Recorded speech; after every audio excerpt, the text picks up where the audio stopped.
we voted to release over 700 pages of additional material provided to the committee by two IRS whistleblowers, Gary Shapley and Joseph Ziegler, who came forward at great risk to their careers and reputations to bring to light evidence of corruption and misconduct within our federal government.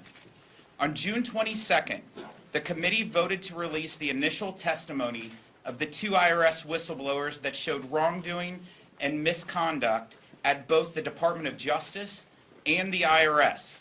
Their testimony then also shed light on a complex and lucrative enterprise operated by the Biden family to enrich themselves to the tune of at least $20 million, with much of Hunter Biden's share going unreported for taxes.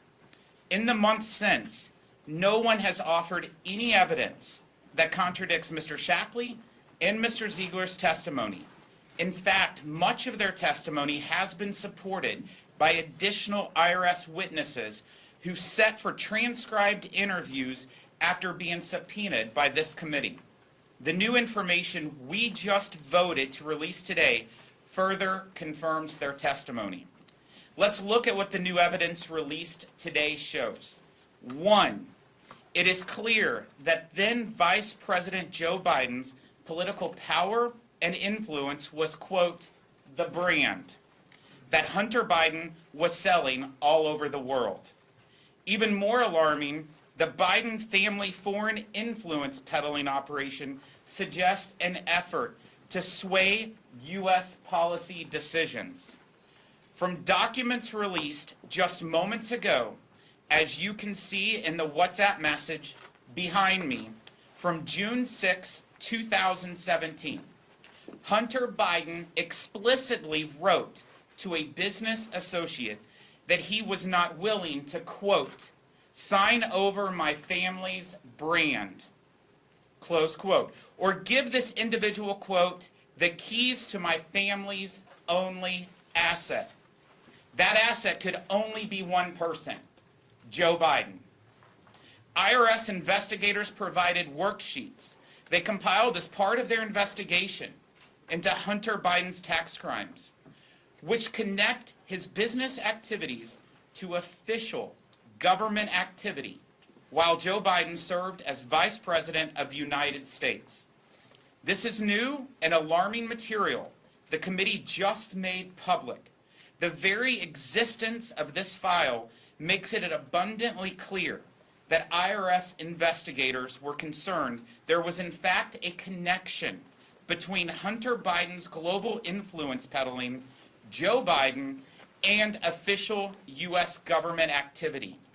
In one example, investigators documented how then Vice President Biden's April 2014 official visit to Ukraine occurred only days after a series of meetings between Hunter Biden, his business associate Devin Archer, senior staff within the Vice President's office, and Vice President Biden himself. We have received an email sent during that same time frame from an executive of Burisma, a Ukrainian company, to Devin Archer, saying a, quote, reasonable balance could be reached about Hunter Biden. 1 month later, Burisma announced Hunter Biden's appointment to its board.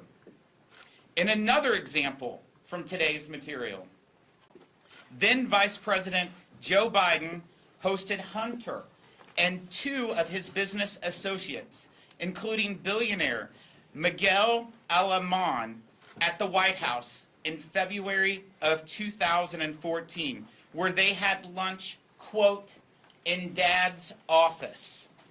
Just 3 months later, Hunter Biden sent an email to Devin Archer saying, quote, we need to get to Mexico City and cement the deal with Miguel. Public records show Joe Biden later used Air Force Two to shuttle Hunter and another business associate, Jeff Cooper, to Mexico City in 2016. These documents also underline how Hunter Biden's role as, quote, door opener extended far beyond his father and includes numerous other meetings between Hunter Biden and senior U.S. government officials, including now Secretary of State Antony Blinken. 2, the evidence today shows the complexity and scale of the Biden family influence peddling scheme. Millions of dollars were flowing through subsidiaries and LLCs to avoid taxes and shield visibility into how the money from foreign sources, including countries like Ukraine, Russia, China, went to different entities and Biden family members. The additional whistleblower documents we just released specifically mentioned 23 foreign countries on 4 different continents with connections to Hunter Biden's business operations. The map behind me shows the sheer scale and scope of this global operation. Lastly, in the whistleblower's original testimony, we learned DOJ took unprecedented action to impede any investigative step that could have led investigators to President Joe Biden. As you can see here in this new material, the whistleblowers have provided an email in support of their earlier testimony where U.S. Attorney Leslie Wolf directs investigators to remove all mentions of, quote, political figure 1 from a search warrant. And who is political figure 1? I would think you would ask. That individual is none other than former Vice President Joe Biden. Here we see clear as day that the Department of Justice actively interfered in an investigation to protect the current President of the United States. Additionally, in January of 2022, Attorney Wolf declined to pursue campaign finance violations identified by investigators potentially related to more than $2 million in payments from Kevin Morris, a Democrat Party donor, to cover Hunter Biden's unpaid tax liabilities. In the documents we voted to release today, U.S. Attorney Wolf stated she, quote, is not personally interested in following the lead the investigators identified. Another piece of evidence implicating Joe Biden, and in this case, his presidential campaign, stopped dead in its tracks. In an interview with investigators, James Biden, the president's brother, stated that he did not know how Hunter Biden even knew Kevin Morris, who was paying Hunter Biden's taxes, or why Kevin Morris was helping Hunter Biden. The transcript of the interview contained in today's materials shows that James Biden told investigators Hunter Biden asked him to thank Mr. Morris for his payment, quote, on behalf of the family.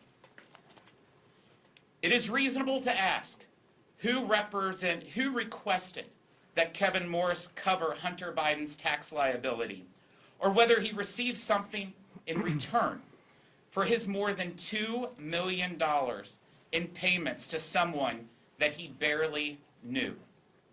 Based on this evidence and much more in the documents we voted to release today, along with evidence obtained by the Judiciary Committee and the Oversight Committee, I have serious concerns about whether the President of the United States, Joe Biden, may be compromised by his son's foreign business dealings. I also have serious concerns about whether the President may be using his administration to protect himself and his family from scrutiny. The American people, they have a right to know their elected representatives are not abusing public office to enrich themselves or their families. They also have a right to know if federal law enforcement agencies are holding the powerful and the politically connected to the same standard of justice as everyone else. I will happy to answer your questions at the end, but I'd like to turn it over to Mr. LaHood. Well, thank you, Chairman Smith. I think the information that was released today shows the web of criminality by Hunter Biden and the Biden family and corroborates the information that we received initially from the whistleblowers. I want to make 2 points. One is, going back to early June, when the decision was made by Chairman Smith and this committee to have the whistleblowers' transcripts released. That was on June 22nd. The notice on that went out on June 19th. On June 20th, remember, a plea was announced in the Hunter Biden case and was presented to a federal judge in Delaware. I will tell you this, as a former federal prosecutor, 99% of plea agreements go through and are approved by the judge. This one was not. Judge Norica in Delaware decided to reject this plea agreement. And what is the basis for rejecting a plea agreement? It's under statute, new and compelling evidence that was revealed. That was put forth in our brief that we submitted to the court and many others. That plea agreement, which is rarely done, was rejected. And if we had not brought that forth, if Chairman Smith and this committee had not done this, Hunter Biden would have already entered that plea agreement to a misdemeanor. And so, again, the information released today continues to corroborate that information that was real. And remember, this was a federal judge that's a Title III judge, lifetime appointment, independent judge. Rejected this, which is rare and never done. Second point that I would make, look at the chronology going back to 2014. We're 9 years into this. Hunter Biden took over $19 million that is corroborated in the evidence released today. 20 different shell companies and LLCs that were a part of this that the whistleblowers brought forth. The statute of limitations was allowed to be waived for taxes in 2014 and 15. I will tell you this as a federal prosecutor, criminal charges are never allowed to lapse. Statute of limitations is never allowed to be waived or to lapse. That was done in this case. Fast forward to when the whistleblowers got involved in this case. As we stand here today, we're 9 years into this, Hunter Biden has still not been charged with anything tax related. $20 million from at least 7 different countries, LLCs created in 20 different entities, and no indictment today. And what I made the point today is, by the way, you don't get any response from our Democrat colleagues on how that is explainable, how that is even justified. And what infuriates people is the unequal application of the law.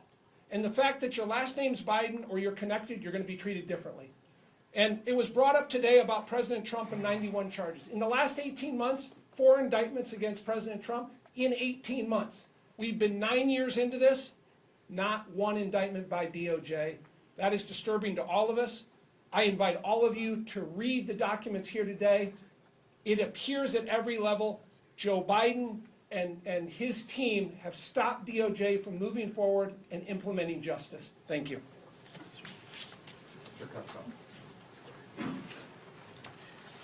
Thank you, Mr. Chairman. I'm a former United States attorney, and I think that I'm the last Senate-confirmed U.S. attorney in the House of Representatives. What we've seen from the Department of Justice, either slow-walking or deliberately stalling charges or letting charges expire, should be appalling to everybody. I know it certainly is to all of us.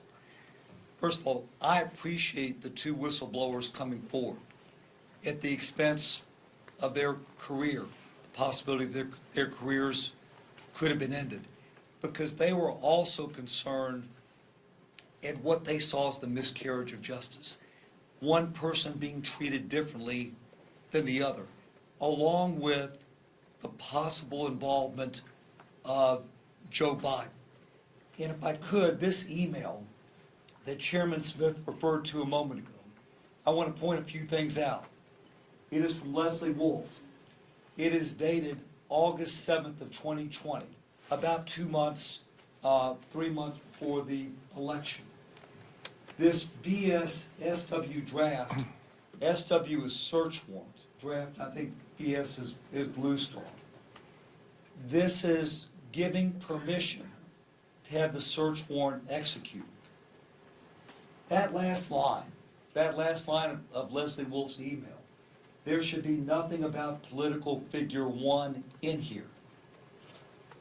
I know we all have this concern, and I think all of our constituents, everybody in America should have the concern, why is this assistant U.S. attorney removing any possibility of having anything in the search warrant related to Joe Biden, who was the former vice president, who could be a future president?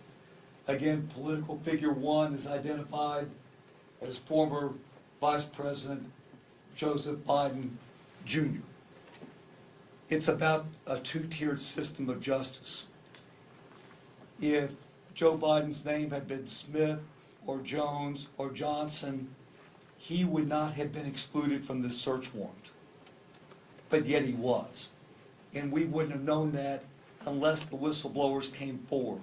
And you wouldn't know it, and the American people wouldn't know it unless we just took this vote to release the information to the public. There are a lot of documents, a lot of emails that have been just been voted on to be released. Pay attention to that. Also, if you would, pay attention to the Ziegler affidavit, the first exhibit. He says a lot of things in that exhibit, dated, that affidavit, August of this year, August of 2023. He identifies over $19 million in payments, over $19 million in payments to Hunter Biden from foreign sources. That's why all this is important. I appreciate the effort of Chairman Smith, this committee, these two investigators from the IRS who are willing to come forward. And at this time, I'd like to call the committee, the Oversight Subcommittee, Chairman Schweikert. Very kind, thank you. Look, it's a lot of reading. You have several hundred pages on this added into what was put out a couple months ago. If you have the opportunity to start to work through it, you got many different storylines you can all work on. But one that I find most concerning to me personally is we live in a country where we no longer believe in our institutions. You all see the polling, what we believe in the press, what we believe in those who are elected. Read through this and you'll start to understand that distrust may be quite justified. People are being treated very, very differently because they're part of the political aristocracy. If you're going to have a functioning representative democracy, the chairman's absolutely right. We need to do our work here. We need to bring sunshine into how differently people in this are being treated. And then maybe once we've exposed that, we can go back to starting to build some trust back in our institutions. But take this seriously, because this is more than just a story about family who's in the White House or who's in the White House itself. It's also how the police bureaucracy, the law enforcement bureaucracy, were willing to block, tackle, change the rules for certain people, something none of you would ever receive.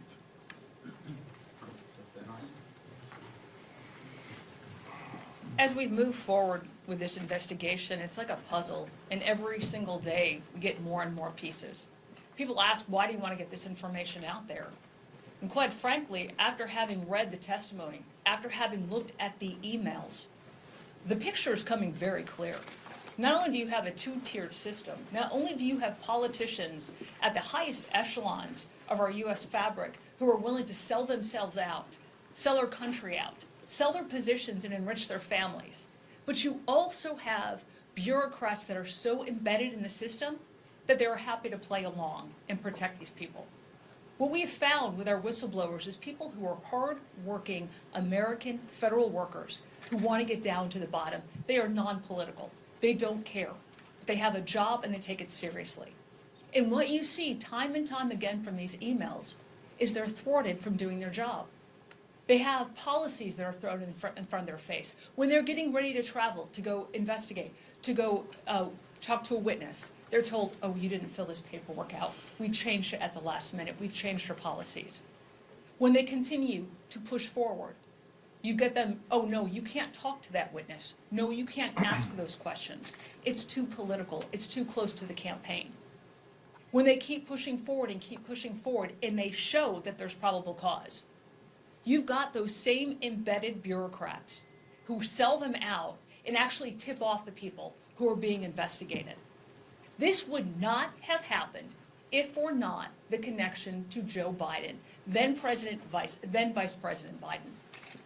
And then you have to look at the emails. You have got to look at the questions from CNN themselves, who have actually connected an email from Hunter Biden that said, hey, I thought all of this stuff was going to go away when my dad became president. Do you think anybody else would have received that type of treatment? Absolutely not. The two-tier justice system has got to be exposed. And not only do we have to expose the politicians who are corrupt and endangering our country on a daily basis, but also those bureaucrats that protect them and are all too willing to play along. Questions? Yes. Mr. Chairman, a question just about the timing of all of this.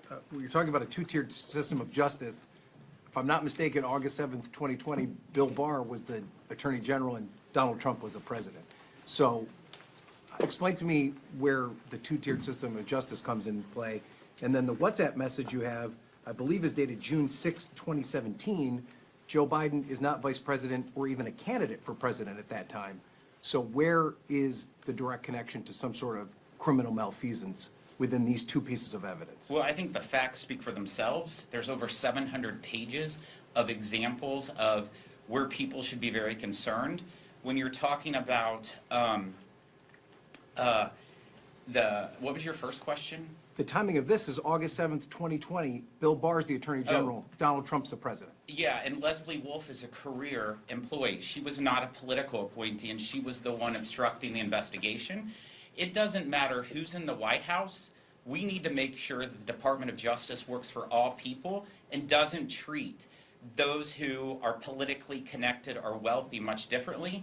And unfortunately, we have several examples that came forward by the two IRS whistleblowers that proves that people are treated differently because they're politically But connected. haven't you suggested that Joe Biden being the president now is unfairly treating Donald Trump in his indictments?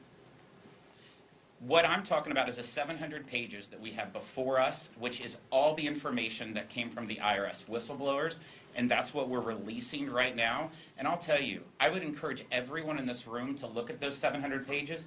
If you think it's okay with what's in it, then we live on two different planets. Can you explain the timing then of the August 6th WhatsApp message? Why is that evidence of some wrongdoing?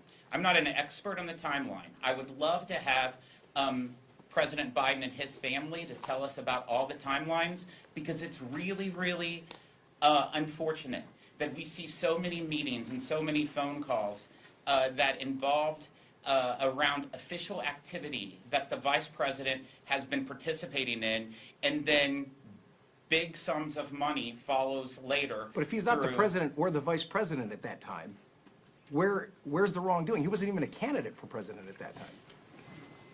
He was a candidate. In August 6th of So 2017, apparently, what source are you with? I'm with NBC. So apparently, you'll never believe us. I'm not saying I don't believe you. but I'm asking you a very direct question. You presented a piece of evidence that you say came on August 6, 2017, that demonstrates that Joe Biden was using political influence to help his son. If he Which- wasn't a political figure at that time, the first WhatsApp message you put up, where you talk about the brand, and I'm completely open-minded about this. I'm asking you specifically, how does that demonstrate that there's some sort of political influence being put over him if at that time he is not he's not an elected official? I'm definitely not going to pinpoint one item. I think we've outlined. You presented it. It was your numerous- first thing that you brought up. So apparently you don't agree with it, so report It's not that I you don't agree with it, disagree I'm with asking you to explain it. I'll take the next question. Yes. On this slide that you've got, it talks about the search warrant draft. Have you guys released, or will you be releasing the before and after text of the search warrant? Like, do you have as it was before it was edited, and then after it was edited? If you recall, the IRS whistleblowers came to us in April. In May and in June, we did the depositions. On June 22nd, we released the 15 hours worth of depositions. And then in July, the Oversight and Accountability Committee had a hearing. And at that hearing, those two IRS whistleblowers testified and was asked numerous questions by Democrat and Republican members of Congress that they were not able to answer because of 6103 authority, private taxpayer information. The only way that information could be answered is if they would submit that to the Ways and Means Committee and then we would vote to make that public.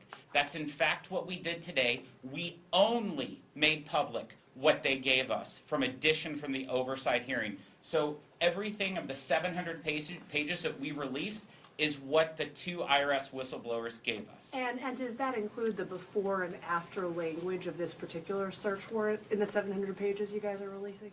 I don't know the answer to that. It's 700 pages. I gave you a portion of it. Yes. Excuse me. Democrats have said that you guys have only spoken to 4 people who were involved in this 7-8 year case out of 60 people, both IRS, DOJ, FBI that were involved. Do you plan to subpoena or send requests for the rest of the individuals that were involved in the Hunter Biden case to get the full picture of what happened? Yeah, great question. 3 days after we released the whistleblower testimony on June 22nd, we asked for 13 people to come before us. IRS agents, FBI employees, Secret Service. This administration has stalled those requests. We did subpoena 4 of those that we just recently finished their depositions in the last 2 weeks. It took us 3 months to get 4 people because of how the administration, Joe Biden's administration, is blocking their employees from speaking to Congress. This is probably the first time in the history of Congress that we've seen a special counsel appointed to obstruct a congressional investigation. And that's in fact what we're seeing out of this administration. And secondly, to go back to the timeline of August 2020, will you be asking Bill Barr or anyone from the Trump Justice Department to come in and talk about their time on this case? We have a long list of people that we are trying to come in to answer questions. We're following the facts, and we're going to see where the facts lead us. Can I add something on that, Yes. Chairman Smith? So to both your questions on the timeline, I think it's important to remember the U.S. attorney at the time, David Weiss, was put forth by the 2 Democrat senators from Delaware. So it was their choice for the U.S. attorney, Mr. Weiss. We would love to talk to Leslie Wolf. If you read through the affidavits from the whistleblowers, they say under oath, Leslie Wolf put a stop to it. She's a career federal prosecutor in Delaware. She has not come forward. We haven't had the ability to talk to her. We'd love for her to go to the Judiciary Committee, be put under oath, and explain why she stopped this investigation at every level. That pinpoints the exact time that you're talking about there, but they have not come forward. They have not been revealing. None of that information has come forth. Yes. What do you expect the Ways and Means Committee's involvement to be moving forward on the impeachment inquiry? You know, you just used Power 6103. Do you think you would use it again, or would it be through subpoenas? You know, how do you expect that to move forward? You know, we're definitely moving, we're going to follow the facts, like I said. There's several individuals that we want to hear from. Leslie Wolf is one of the 13 that we requested the last week in June. So there's numerous individuals. We're going to continue to push for them to come forward and answer the questions that we have. Yes. On the impeachment hearing tomorrow, you're going to be there. What is it that Republicans are hoping to accomplish with this? What is the goal of this hearing when it doesn't have Hunter Biden associates, when it doesn't have Biden administration officials or somebody like Leslie Wolf, just these experts? What's the point of this particular hearing? There's definitely a lot of questions about what is an impeachment inquiry, what does that encompass, what's going on, and what is precedent in the past. a lot of that, according to what you see as the witnesses, that is what I would predict that you're going to hear at that hearing. I'm not the chairman. Jamie Comer is the chairman of oversight. I'll be waving on, but that is my projection of what you're going to hear at the hearing. Yes. Mr. Chairman, just your response to this. Shortly after Senate Majority Leader Chuck Schumer announced there was bipartisan support for the Senate's version of continuing resolution, several Senate Democrats, including Senator Brown of Ohio today, slammed House Republicans' priorities going after this impeachment inquiry after today's press conference with Ways and Means. Your response to, while House Speaker Kevin McCarthy announced that a continuing resolution, he wants to bring it forward, it doesn't appear that they have the votes yet to pass that by the end of the week. Should House Republicans be focusing on these other priorities and not averting a government shutdown? House Republicans can walk and chew gum. We're pretty good at that, and that's exactly what we're doing. I have full faith that we'll be able to deliver funding. I will point out that the United States Senate has yet to pass one appropriations bill. One. They've not even passed one. They said 3 weeks ago that they were going to pass some. We have passed bills. We were here at 12:30 last night voting on appropriations bills. The Senate has not taken one vote on the Senate floor in regards to appropriations. So they can do a lot of talking, but I haven't seen any action of them. Thank you all very much.